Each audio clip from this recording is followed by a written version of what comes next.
Establecer un récord mundial ya es bastante difícil. Algunos récords significan que tienes que mirar a la muerte directamente a la cara si quieres esa clase de fama. Pero para algunas personas desafortunadas, la muerte es la única fama que van a obtener. Hoy cubro 6 de las formas más perturbadoras y horribles en las que personas intentaron romper récords mundiales y lo pagaron con sus vidas. Y como siempre, se recomienda discreción al espectador. Cuando Bill Warner se subió a su motocicleta el 14 de julio de 2013, no esperaba lo que estaba a punto de pasar. Era una mañana cálida en Limestone, Maine, en el evento cronometrado de motocicletas que se realizaba cada año en la pista de la base aérea Loring. Porque, ¿en qué otro lugar puedes intentar romper el récord de velocidad terrestre en motocicleta, sino en el tramo plano de asfalto más largo del estado? Bill tenía una pasión por los récords de velocidad en motocicleta, y no había nadie más como él que pudiera hacerlo. Estudió, modificó, e hizo ingeniería inversa de prácticamente todo lo que pudo en su Suzuki Hayabusa, que ya es una motocicleta rápida si la compras nueva. Pero si quieres romper récords, necesitas hacer algunos cambios. No puedo entender por qué Bill pensó que necesitaba romper el récord. Después de todo, era su propio récord el que estaba intentando romper. Apenas 2 años antes, Bill había alcanzado los 500 km por hora en solo 2,4 kilómetros de pista. Pero no solo estableció el récord, lo destrozó. Antes de él, nadie había ido a más de 430 km por hora. Pero entonces llega Bill, y en un solo día, rompe los 430, 450, 470, 480 y luego 500. Pero eso no fue suficiente para Bill. Él sabía que podía llevar los límites aún más lejos. Subió la apuesta y se desafió a sí mismo a alcanzar los 480 km por hora, en solo 1,5 kilómetros de pista. Parecía una tarea imposible, pero si conocías a Bill, sabías que era el único piloto del planeta que podía hacerte creer que podía lograrse. Pero incluso Bill sabía que ese sería su último récord. Planeaba retirarse al día siguiente, vender su motocicleta y empezar sus propios eventos cronometrados en Texas. Siento que es un poco como esas escenas de película en las que un oficial de policía dice que está solo una semana de jubilarse. Al destino no le gustan ese tipo de declaraciones. Con una pequeña multitud reunida alrededor, Bill hizo algunos intentos de práctica por la pista. Tenía que ajustar la configuración perfectamente, dejar todo calibrado y listo para el gran momento. Incluso si alcanzas tu velocidad máxima, todavía te toma otro 1,5 kilómetros reducir la velocidad de la motocicleta lo suficiente como para poder controlarla. Incluso con un poco de viento soplando ese día, Bill parecía confiado en que su motocicleta estaba preparada para la tarea. Y entonces, con todos mirando, Bill avanzó lentamente hasta la línea, se acomodó dentro de la carcasa aerodinámica de fibra de carbono y aceleró a fondo. Como un disparo, la motocicleta salió disparada, casi demasiado rápido para que las cámaras pudieran captarla. No fue la carrera más rápida de Bill, ya que alcanzó un máximo de 460 km por hora. Aún así, más rápido que cualquier motocicleta había ido jamás en una distancia tan corta, pero no lo suficientemente rápido para Bill. Parecía que todo iba bien, pero cuando Bill cruzó la línea de meta, algo no estaba bien. La motocicleta de pronto se desvió hacia la derecha y golpeó un pedestal de concreto de 15 centímetros. Esto lanzó a Bill 12 metros por el aire, y su motocicleta continuó otros 600 metros por la pista, antes de derrapar y estrellarse. El equipo médico presente se apresuró por la pista, preparado para lo peor, pero se sorprendieron con lo que encontraron en la línea de meta. Bill estaba gravemente herido, pero increíblemente seguía despierto y hablando con el equipo que había llegado a ayudarlo. Como puedes imaginar, sus lesiones internas eran enormes. La pura fuerza del choque le rompió los órganos a Bill. El impacto le había destrozado los huesos y sus sistemas estaban empezando a apagarse lentamente. Bill ya estaba muerto, pero todavía no lo sabía. Creo que eso hace que este incidente sea aún más trágico. Bill y el equipo médico probablemente pensaron que había sobrevivido a lo imposible, pero 75 minutos desgarradores después, su choque extremo finalmente lo alcanzó y falleció. Los investigadores tuvieron dificultades para descubrir qué había salido mal. Pudo haber sido una falla en una llanta o algo mecánico. No creo que sea posible saberlo con certeza, porque incluso el error más pequeño o una pieza dañada pueden tener efectos devastadores a velocidades como esa. La mayoría de los profesionales no cree que los récords de Bill vayan a romperse en los próximos 50 años. Si eres fan de los barcos, vas a querer quedarte hasta el final. Pero tengo una historia más de motocicletas que contarte, y es un poco más extrema que la de Bill. Una cálida mañana de jueves en junio de 2021, Alex Harville encendió su motocicleta, pero no sabía que sería la última vez. Alex prácticamente creció sobre su motocicleta, conduciéndola por su ciudad natal de Ephrata, Washington, haciendo saltos y acrobacias cada vez que podía.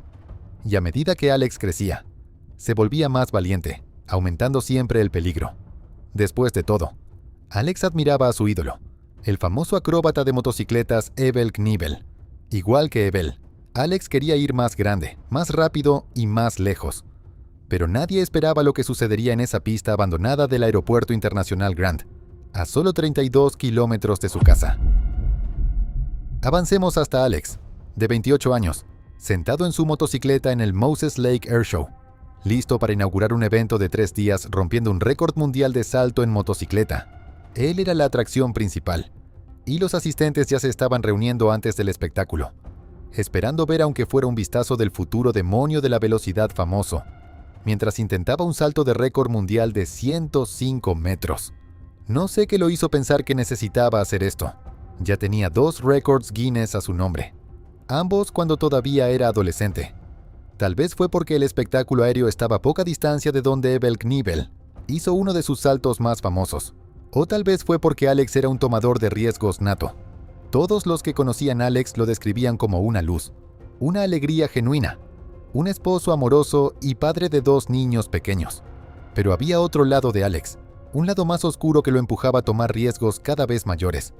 Pero ni siquiera su familia habría podido predecir hasta dónde lo llevaría ese lado oscuro. Durante semanas, Alex se había estado preparando para este salto. Publicó videos y fotos en su Instagram, mostrando la construcción de la rampa y su zona de aterrizaje, a todo un campo de fútbol de distancia. Alex no era tonto, conocía los riesgos. 4 años antes, Alex había calculado mal el momento de un salto frente a una multitud, y se destrozó el pie después de estrellarse. Ni siquiera pensó que algún día podría volver a competir. Pero, una vez más, ese temerario interior lo empujó a volver a subirse a la motocicleta y buscar otro récord Guinness. No por la multitud, no por su familia, ni siquiera por su ídolo. Alex quería llevar los límites de su motocicleta y de su cuerpo al máximo por él mismo. Apenas 3 días antes del salto, Alex había publicado un último mensaje ominoso en su Instagram. Era una foto de la rampa terminada, con Alex sonriendo frente a ella. «Me estoy emocionando por lanzar esta cosa», escribió. Antes del evento principal, Alex revisó su equipo. No sé por qué Alex nunca había probado la rampa ni el salto antes, pero tal vez quería guardar el gran momento para la multitud. La gente notó que Alex estaba acelerando su motocicleta, y el público empezó a grabarlo. Y como una última práctica antes del evento principal, Alex decidió hacer el salto. Comenzó a avanzar por la pista desde cientos de metros de distancia y aceleró a fondo. Su motocicleta salió disparada debajo de él, alcanzando rápidamente casi 150 kilómetros por hora. Necesitaba esa velocidad para cubrir la enorme distancia entre él y la rampa de aterrizaje. La multitud dejó de hacer lo que estaba haciendo al ver la aproximación final de Alex. Su motocicleta golpeó la rampa y despegó suavemente. Parecía que Alex iba a superar fácilmente la distancia, pero entonces cayó apenas 1,5 metros antes de la rampa. Los videos de ese día muestran que la motocicleta de Alex se estrelló a toda velocidad contra la rampa de tierra, lanzándolo instantáneamente por encima del manubrio. El personal médico, que ya estaba esperando, corrió rápidamente hacia el cuerpo inmóvil de Alex. El aterrizaje brutal hizo que el manubrio se estrellara contra el pecho desprotegido de Alex, dañando fatalmente sus órganos internos. Subieron a Alex a la ambulancia que estaba esperando y lo llevaron de urgencia al hospital, pero ya era demasiado tarde. Alex fue declarado muerto. No puedo imaginar lo devastador que sería pasar de la emoción al horror de esa manera. Imagínate ver a alguien tomar un riesgo enorme y quedarse corto justo frente a ti, todo por un récord mundial que ya tenía. Pero continuemos con un deporte completamente diferente en nuestro siguiente intento desastroso de récord. ¿Puedes imaginar cómo sería estar casado con tu mayor competidor, tu esposa, pero también tu ídolo?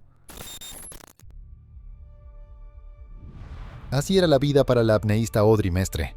Audrey estaba fascinada por uno de los deportes más antiguos del mundo, la apnea, donde los temerarios toman una profunda bocanada de aire y bajan lo más profundo que pueden bajo el agua, sin tanque de buceo, sin ayuda. Nada más que las agallas para ir tan profundo como puedan. El deporte se remonta al 4500 a.C., cuando los mesopotámicos enviaban buzos especiales a recolectar perlas del fondo del océano. Y a Audrey le encantaba. Tengo que admitir que entro en pánico con solo 2,5 metros de agua en una piscina. Así que no puedo imaginar cómo se siente estar a decenas de metros bajo el océano sin aire. Pero para ella, fue amor a primera vista. Incluso escribió su tesis en la universidad sobre los efectos del buceo profundo en el cuerpo humano. Su tesis la llevó a conocer a Francisco Ferreras, un buzo famoso en ese deporte. Ella lo estudió, se convirtió en buza de seguridad para él, y finalmente se casó con él. Audrey y Francisco se volvieron inseparables, ya que ambos compartían el amor por ese deporte extremo. Eran la pareja de moda dentro de la apnea. No creo que sorprenda a nadie escuchar que se impulsaban mutuamente, empujándose el uno al otro a llegar más lejos que nunca. Antes de casarse con Francisco, Audrey buceaba a 60 metros, quizá 90 metros, pero después de entrenar con su esposo, rápidamente estaba duplicando su profundidad. Y fue Francisco quien le enseñó a Audrey la forma más peligrosa de apnea, conocida como sin límites. Algunos apneístas simplemente nadan hacia abajo lo más lejos que pueden, y luego regresan a la superficie. Pero lo que Audrey estaba aprendiendo era más una atracción de adrenalina que un deporte. En Sin Límites, los buzos son arrastrados hacia abajo lo más profundo posible por un peso de 100 kilogramos sujeto a un cable. Y luego, una vez que han llegado a 150 metros bajo el agua, inflan un globo de aire que los dispara de regreso a la superficie, todo antes de que sus pulmones colapsen por la falta de oxígeno. Alrededor de 100 personas mueren cada año por esta forma extrema de apnea.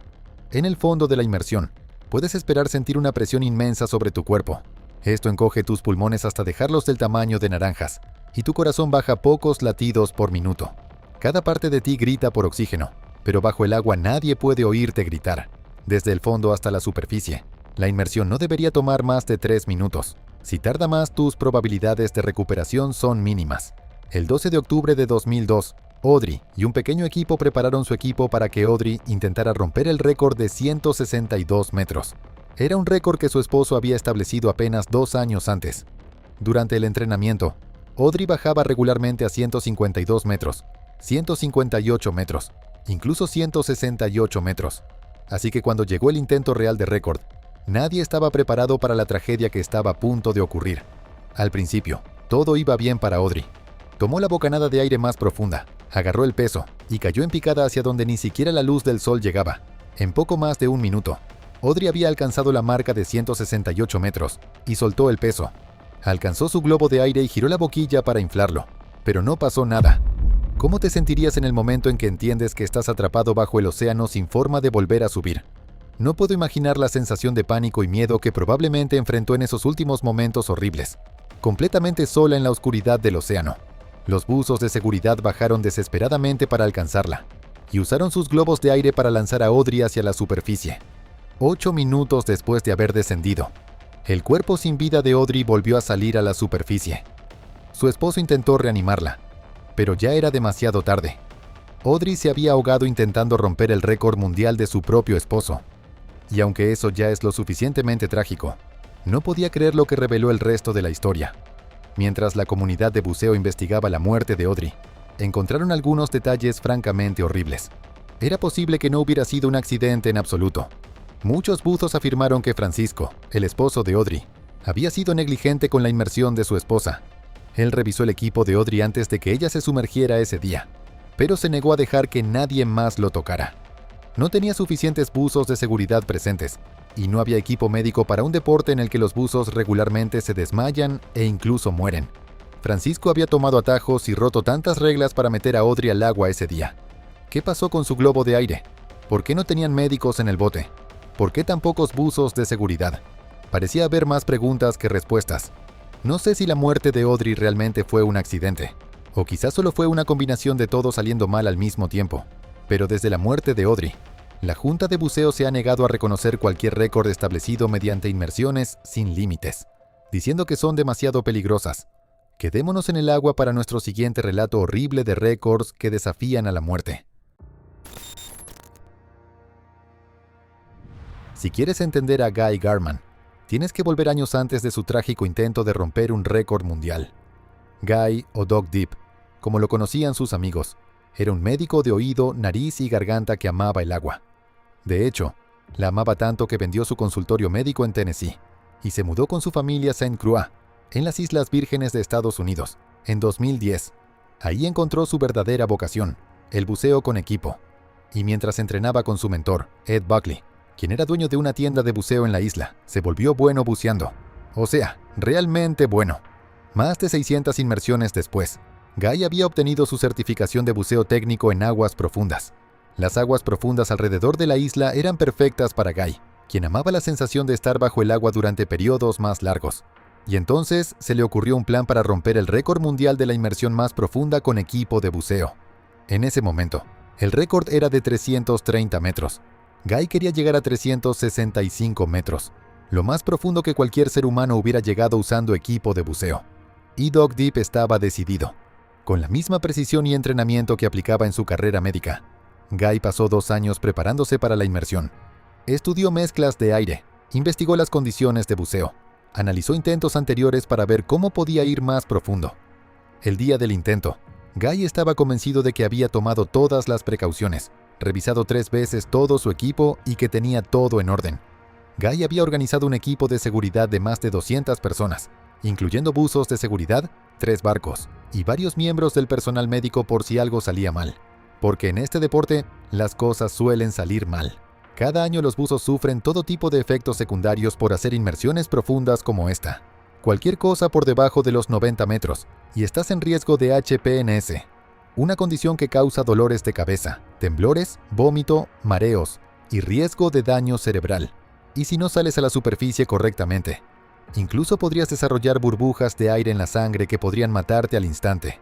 Todo lo que Doug Deep estaba haciendo implicaba un riesgo máximo. A las 6 de la mañana del sábado 15 de agosto de 2015, Guy tomó su último respiro desde la superficie antes de empezar a descender lentamente. Con un equipo de buzos que incluía a su hijo, Guy bajó hasta 60 metros sin problemas, porque solo 12 personas en el mundo tenían el tipo de experiencia que tenía Guy. Su equipo de seguridad se detuvo ahí, observando cómo Guy descendía solo, cada vez más profundo en las profundidades negras del océano. Otro equipo de buzos de seguridad se preparó para encontrarse con Guy en su camino de regreso, en una estación de aire a 110 metros. Si todo salía según el plan, esperaban ver a Guy unos 38 minutos después, pero el equipo nunca vio a Guy. En algún lugar de esa oscuridad profunda, algo salió muy mal. El equipo esperó 3 minutos después de la hora prevista, 5 minutos, 10 minutos. Pero Guy seguía sin subir de la inmersión más profunda que alguien hubiera realizado jamás. Empezaron a pensar que quizá Guy se había confundido, o tal vez algo estaba mal con su equipo. El equipo en los barcos, incluyendo a la esposa y al hijo de Guy, esperó tanto como pudo. Finalmente todos aceptaron que Guy se había ahogado, pero pasarían otros 4 días antes de que el departamento de policía de la isla confirmara que habían recuperado el cuerpo de Guy. Y hasta el día de hoy, el secreto de lo que realmente pasó se fue con Guy a su tumba acuática. No estoy seguro de si llamarías a Guy valiente o impulsivo. Algunos buzos expertos señalan que el entrenamiento de Guy fue demasiado rápido. De sus 600 inmersiones, solo 35 habían sido por debajo de los 152 metros. Antes de su intento de récord, Guy solo había logrado llegar a 243 metros, así que saltar de eso a 365 metros parecía imposible e imprudente. Pero fuera de eso, nadie en la Tierra estaba más organizado ni preparado que Doug Deep. Tal vez simplemente hay límites para lo lejos que podemos llegar bajo el agua. ¿Cómo mueres en un salto en paracaídas si tu paracaídas se abre exactamente como se supone que debe hacerlo? Trágicamente, Nick Piantanida lo aprendió de la peor manera.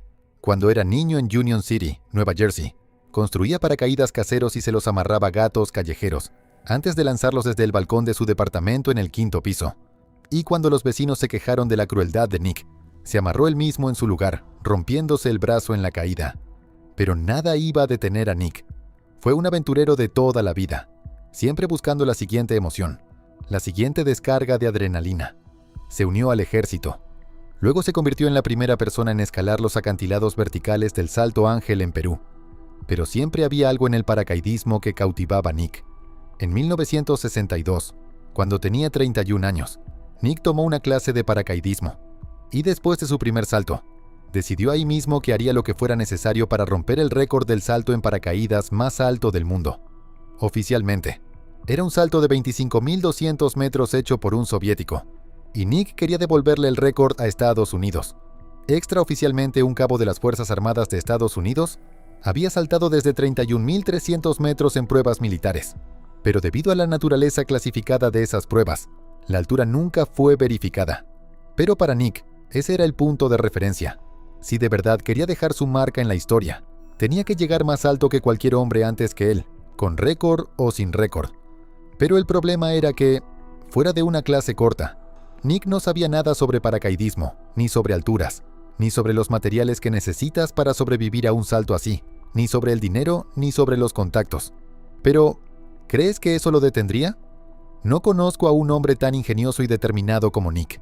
En cuanto probó la libertad y la adrenalina de ese primer salto en paracaídas, su vida empezó a girar alrededor del desafío que eventualmente le quitaría la vida.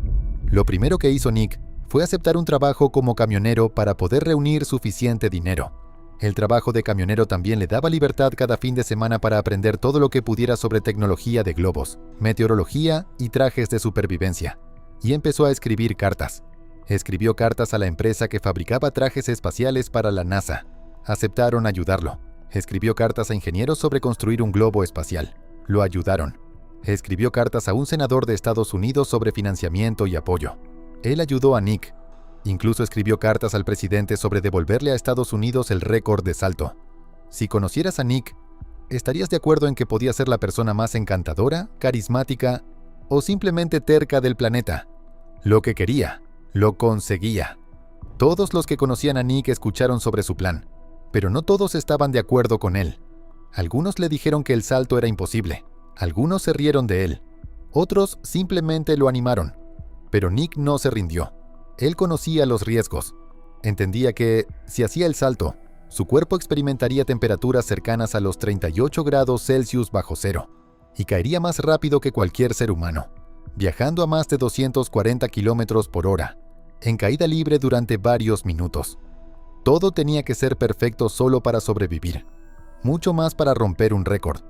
2 años después de su primer salto oficial en paracaídas, Nick había construido el Strato Jump, una especie de baño portátil glorificado construido con espuma de poliestireno y acero.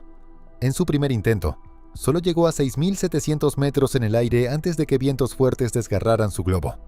Nick descendió en paracaídas hasta el basurero de la ciudad. En su segundo intento, Nick llegó a 37.600 metros, el récord del vuelo en globo solitario más alto. Pero no pudo desconectar su tanque de oxígeno del globo, lo que significaba que no podía saltar del contenedor que lo había llevado tan alto. Los ingenieros en tierra escucharon los gruñidos de Nick mientras luchaba con los tanques de oxígeno. «No puedo creerlo», dijo con frustración. En lugar del salto que había planeado, Nick tuvo que reventar el globo y bajar con el paracaídas de seguridad todavía unido a su cápsula, sin caída libre, sin récord. Pero en su tercer salto, el 1 de mayo de 1966, todo parecía listo para salir bien.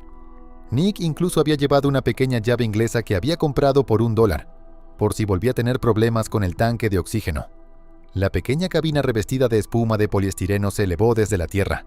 Desde el aeródromo en Sioux Falls, Dakota del Sur, Nick despegó por última vez. El equipo de Nick estaba en comunicación constante con el paracaidista amateur. Aunque era el hombre más preparado que habían encontrado jamás, nada de lo que hizo o dijo podría haberlos preparado para la siguiente transmisión de Nick. Alrededor de los 17.300 metros, se escuchó un extraño sonido de aire por la radio. Escucharon a Nick moverse en pánico, y empezó a decir algo, pero la radio se cortó. No escucharon nada más de Nick. Después de unos minutos de silencio por radio, el equipo decidió cortar el globo de forma remota, y Nick descendió suavemente de regreso al suelo, a 96 kilómetros de su punto de partida. El equipo que seguía el intento de récord encontró a Nick vivo, pero inconsciente, todavía atado a su asiento. De forma extraña, el visor de su casco estaba abierto. Tengo que advertirte algo aquí. Esto es especulación. He leído las historias de personas que conocían a Nick. Todos decían que era el tipo de persona que habría abierto su propio visor, probablemente para limpiar la condensación. A veces pensaba que era invencible, pero a esa altura el traje se habría despresurizado y los efectos habrían sido devastadores. Pequeñas burbujas de aire se habrían formado por todos sus tejidos, vasos sanguíneos y en su cerebro. Esas burbujas de aire habrían destrozado el cuerpo de Nick desde adentro. Los equipos de emergencia llevaron el cuerpo de Nick al hospital, donde cayó en coma. Nick murió 4 meses después sin recuperar jamás la conciencia. Y no fue sino hasta el famoso salto de Felix Baumgartner en 2012 que alguien logró romper el récord del salto en paracaídas más alto del mundo. No sé si puedo decir que tengo una tragedia favorita, pero me encanta la historia de Donald Campbell. Nacido en 1921 en Surrey, Inglaterra, Donald estaba destinado a romper récords. Su padre ya había establecido 13 récords de velocidad en tierra y agua, pero cuando el padre de Donald murió en 1948, Donald decidió que desafiaría el legado de su papá. Al principio, Donald usó el viejo bote de su padre, un bote K4, para romper los récords que su papá había conseguido, incluso en el mismo lago que él. Y uno por uno, Donald empezó a hacer historia con velocidades cada vez más rápidas. Creo que es increíble que, de tal palo, tal astilla, los récords de Donald empezaran a acumularse. El año más impresionante de Donald fue 1964, cuando viajó a Australia y rompió el récord de velocidad terrestre, alcanzando 650 km por hora en un dragster modificado. Y apenas unos meses después, también en Australia, rompió el récord de velocidad en agua en el aniversario de la muerte de su padre, alcanzando 445 km por hora. Se convirtió en la primera y única persona en establecer récords tanto en tierra como en agua dentro de un solo año. Y era precisamente ese récord en agua el que Donald estaba decidido a superar. Lo que tienes que saber sobre Donald es que era un tipo increíblemente supersticioso. Yo no soy realmente de las personas que creen en todo eso, pero Donald sí.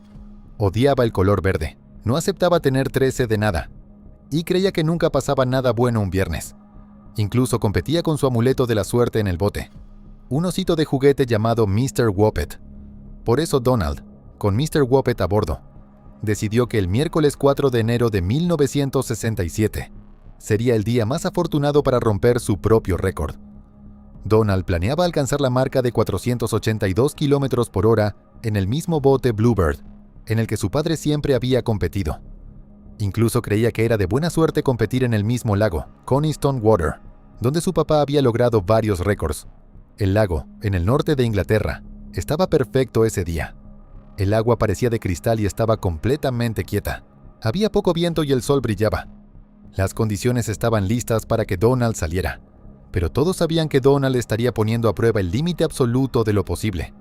Su bote ya tenía 12 años, y solo estaba diseñado para alcanzar 400 km por hora. No solo eso, sino que Donald mismo acababa de recuperarse de un accidente terrible que casi lo mata. Los equipos de noticias se alinearon en la orilla, y la gente se empujaba para alcanzar a ver al héroe local, Donald Campbell, y su famoso bote Bluebird. Después de un rato, y de saludar a la multitud, Donald subió a bordo y aceleró los motores. Todos esperaban ver algo increíble, pero nadie estaba preparado para presenciar lo que estaba a punto de suceder. Cuando Donald empezó a avanzar por el lago, ganó velocidad rápidamente, superando por mucho la velocidad máxima de 400 km por hora para la que su bote había sido diseñado. Desde su asiento, Donald hablaba por radio con su equipo, comentando lo que estaba pasando dentro de la nave, y fue entonces cuando empezó a mencionar problemas. «No puedo ver mucho», le comunicó por radio a su equipo. «El agua no está bien». Pero aún así no frenó, y su equipo no se preocupó. Ese tipo de cosas pasan todo el tiempo en este deporte. Y Donald sabía lo que estaba haciendo. Al menos eso era lo que ellos pensaban. Volvió a comunicarse por radio. «Potencia máxima», dijo, indicando que el bote había alcanzado su velocidad máxima del día. Donald lo había logrado. Había roto su propio récord, y ahora iba más de 482 km por hora. Tal vez, después de todo, no había nada de qué preocuparse. Pero entonces todos pudieron ver que algo andaba mal con el bote Bluebird. La parte delantera empezó a levantarse del agua. Solo hacen falta 3 grados de elevación para meterte en problemas. El viento atrapó el bote y empezó a voltearlo. «Me voy», dijo Donald por radio, al sentir que estaba perdiendo el control de la enorme embarcación. El bote salió disparado 15 metros hacia el cielo, y por un segundo pareció que podría elevarse como un avión, pero luego se volteó rápidamente en el aire. Mientras estaba en el aire, el equipo escuchó la última transmisión de radio de Donald. «Estoy de cabeza». Con un crujido devastador, el bote dio una voltereta al estrellarse de nuevo contra el agua. En cuestión de segundos, el Bluebird quedó hecho pedazos y se hundió rápidamente en el lago. Algunas personas entre la multitud se preguntaron si, de alguna manera, Donald había escapado de lo peor del daño y estaba en algún lugar bajo el agua. Pero, de forma horrible, el impacto del accidente lo mató al instante. Antes de que los botes de rescate pudieran llegar, el Bluebird ya se había hundido bajo las olas, con solo algunos pedazos flotando sobre el agua. Los buzos intentaron encontrar el bote a 36 metros de profundidad en el lago, pero no tenían el equipo adecuado y sin cuerpo ni bote que recuperar. El misterio de lo que había pasado quedó oculto. Más tarde ese mismo mes, Donald recibió la mención de la reina por conducta valiente por su coraje al intentar conquistar el récord mundial de velocidad en agua. Y durante más de 30 años, Donald y su Bluebird descansaron en el fondo del lago. En 2001, unos buzos encontraron el bote y recuperaron el cuerpo del famoso amante de la velocidad. Y cuando lo hicieron, descubrieron la verdadera y horrible razón de su muerte. Cuando Donald se estrelló contra la superficie, el impacto lo había decapitado. Una coincidencia de ADN con su hija comprobó que lo habían encontrado. Incluso recuperaron a Mr. Woppet, todavía en el timón del bote. Tengo que pensar que quizá, después de todo, no era un amuleto con tanta suerte. El Bluebird fue devuelto al pequeño pueblo donde Donald creció. Todavía puedes visitar el museo y tocar el mismo bote que mató a Donald mientras rompía su propio récord. Solo no lo hagas en viernes. Todos estos hombres y mujeres fueron personas intrépidas que tomaron riesgos extremos. Pero me hace pensar que quizá tener un poco de miedo puede ser algo bueno. Gracias por ver y nos vemos en el próximo. El abismo no grita, susurra. Y tú has decidido escuchar. Este viaje fue solo un fragmento de lo que aún queda por revelar. Y si estás aquí, al final, es porque algo en ti también quiere respuestas. Gracias por sumarte, por apoyar este contenido y por formar parte de esta comunidad que crece a la sombra del misterio. Te invito a suscribirte, a dejar tu comentario, a encender esa campanita para que no te pierdas nada. Porque lo que viene es aún más profundo. Hasta la próxima entrega, cuando la oscuridad vuelva a hablar y tú decidas, una vez más, escuchar la voz del abismo.